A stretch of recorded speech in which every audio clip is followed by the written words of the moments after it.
de Machado de Assis. Dom Casmurro, capítulo 13. Capitu. De repente, ouvi bradar uma voz de dentro da casa ao pé. Capitu! E no quintal. Mamãe? E outra vez na casa. Vem cá! Não me pude ter. As pernas desceram-me os 3 degraus que davam para a chácara e caminharam para o quintal vizinho. Era costume delas. Às tardes e às manhãs também. Que as pernas também são pessoas apenas inferiores aos braços e valem de si mesmas quando a cabeça não as rege por meio de ideias. As minhas chegaram ao pé do muro. Havia ali uma porta de comunicação mandada rasgar por minha mãe quando Capitu e eu éramos pequenos. A porta não tinha nem chave, nem tramela. Abriam-se empurrando de um lado ou puxando de outro. E fechava-se ao peso de uma pedra pendente de uma corda. Era quase que exclusivamente nossa. Em crianças, fazíamos visita batendo de um lado e sendo recebidos do outro, com muitas mesouras. Quando as bonecas de Capitu adoeciam, o médico era eu. Entrava no quintal dela com um pau debaixo do braço para imitar o bengalão do Dr. João da Costa. Tomava o pulso à doente e pedia-lhe que mostrasse a língua. É surda, coitada, exclamava Capitu. Então eu coçava o queixo, como o doutor, e acabava mandando aplicar-lhe umas sanguessugas ou dar-lhes um vomitório. Era a terapêutica habitual do médico. Capitu! Mamãe? Deixa de estar esburacando o muro, vem aqui! A voz da mãe era agora mais perto, como se viesse já da porta dos fundos. Quis passar ao quintal, mas as pernas, há pouco tão andarilhas, pareciam agora presas ao chão. Afinal, fiz um esforço, empurrei a porta, entrei. Capitu estava ao pé do muro fronteiro, voltada para ele, riscando com um prego. O rumor da porta fê-la olhar para trás.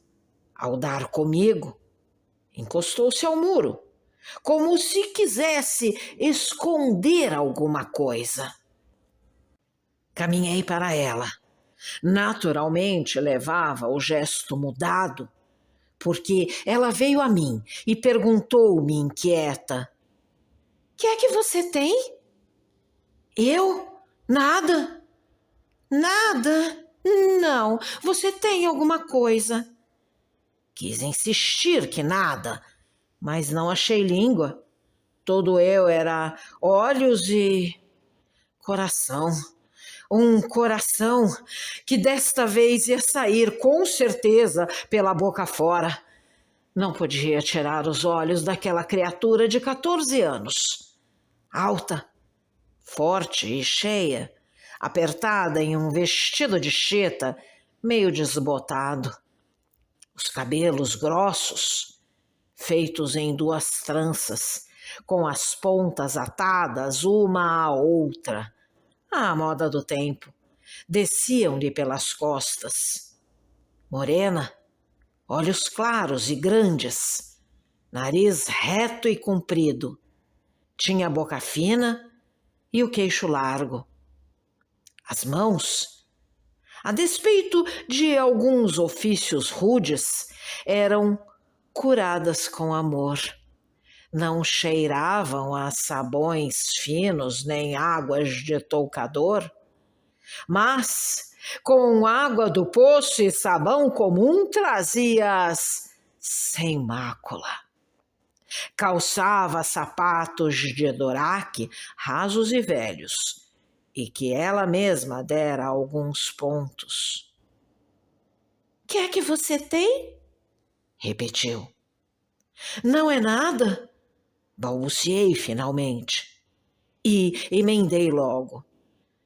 "É uma notícia." "Notícia de quê?" Pensei em dizer-lhe que ia entrar para o seminário e espreitar a impressão que lhe faria. Se a consternasse, é que realmente gostava de mim. Se não, é que não gostava. Mas todo esse cálculo foi obscuro e rápido. Senti que não poderia falar claramente. Tinha agora à vista, não sei como. "Então, você sabe." Nisto, olhei para o muro, o lugar em que ela estivera riscando, escrevendo ou esburacando, como dissera a mãe. Vi uns riscos abertos e lembrou-me o gesto que ela fizera para cobri-los. Então, quis vê-los de perto e dei um passo. Capitu agarrou-me, mas, ou por temer que eu acabasse fugindo, ou por negar de outra maneira, correu adiante e apagou o escrito. Foi o mesmo que acender em mim o desejo de ler o que era. Capítulo 14. A inscrição. Tudo o que contei no fim do outro capítulo foi obra de um instante. O que se lhe seguiu foi ainda mais rápido. Dei um pulo, e antes que ela raspasse o muro, li estes 2 nomes, abertos ao prego, e assim dispostos: Bento, Capitolina. Voltei-me para ela. Capitu tinha os olhos no chão. Ergueu-os logo, devagar, e ficamos a olhar um para o outro. Confissão de crianças. Tu valias bem 2 ou 3 páginas, mas quero ser poupado. Em verdade, não falamos nada. O muro falou por nós. Não nos movemos. As mãos é que se estenderam, pouco a pouco, todas 4, pegando-se, apertando-se, fundindo-se. Não marquei a hora exata daquele gesto. Devia tê-la marcado. Sinto a falta de uma nota escrita naquela mesma noite, e que eu poria aqui com os erros de ortografia que trouxesse, mas não traria nenhum. Tal era a diferença entre o estudante e o adolescente. Conhecia as regras do escrever, sem suspeitar as do amar. Tinha orgias de latim e era virgem de mulheres. Não soltamos as mãos, nem elas se deixaram cair de cansadas ou de esquecidas. Os olhos fitavam-se e desfitavam-se, e depois de vagarem ao perto, tornavam a meter-se uns pelos outros. Padre Futuro estava assim diante dela como de um altar, sendo uma das faces a epístola e a outra o evangelho. A boca podia ser o cálix, os lábios, a pátena. Faltava dizer a missa nova, por um latim que ninguém aprende e é a língua católica dos homens. Não me tenhas por sacrílego, leitora minha devota, a limpeza da intenção lava o que puder haver menos curial no estelo. Estávamos ali, com o céu em nós, as mãos, unindo os nervos, faziam das duas criaturas uma só. Mas uma só criatura seráfica. Os olhos continuaram a dizer coisas infinitas. As palavras de boca é que nem tentavam sair, tornavam ao coração caladas como vinham. Capítulo 15. Outra voz repentina. Outra voz repentina, mas desta vez uma voz de homem. Vocês estão jogando siso? Era o pai de Capitu, que estava à porta dos fundos, ao pé da mulher. Soltamos as mãos depressa e ficamos atrapalhados. Capitu foi ao muro e, com o prego, disfarçadamente, apagou os nossos nomes escritos. Capitu! Papai? Não me estragues o reboco do muro! Capitu riscava sobre o riscado para apagar bem o escrito. Pádua saiu ao quintal a ver o que era.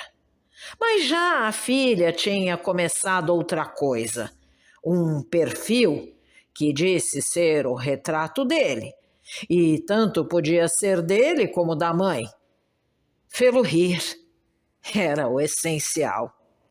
De resto, ele chegou sem cólera, todo meigo, apesar do gesto duvidoso, ou menos que duvidoso, em que nos apanhou. Era um homem baixo e grosso, pernas e braços curtos, costas abauladas, donde lhe veio a alcunha de tartaruga que José Dias lhe pôs. Ninguém lhe chamava assim lá em casa, só o agregado.